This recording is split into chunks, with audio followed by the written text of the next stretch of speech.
So hello guys, welcome back to my YouTube channel Jaiprakash Kumar Prajapati. आज हम लोग बात करेंगे पावर स्टार पवन सिंह का न्यू होली का सॉन्ग आ चुका है जिसका नाम है लहंगावा रंगम। बहुत ही ब्रांड सॉन्ग है।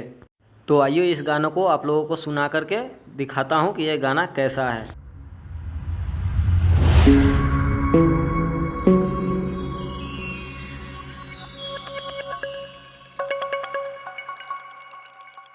रंग खेले बाकी हेले ना दुबारे जीजा जी। ए भौजी, जबले दुआरी न हेली हन तबले रंगवा कैसे लगई हन? आए मुझे साले के न माल सारा करे जीजा जी।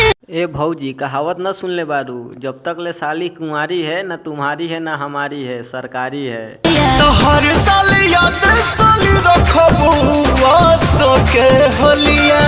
एकदम भैया, कस के रगड़ द कि जिंदगी भर याद रखस।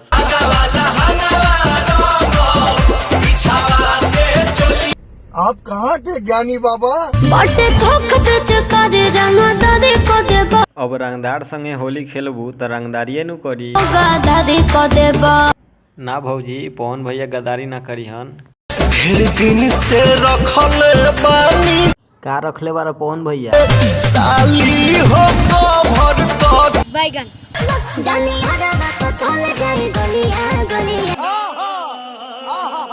यह गाना का full video Wave Music YouTube channel पे उपलब्ध है, जाके वहां से आप लोग देख सकते हैं और हमारे डिस्क्रिप्शन में भी लिंक दे दिया गया है, आप वहां से भी जाकर देख सकते हैं। मिलते हैं नेक्स्ट वीडियो में, धन्यवाद।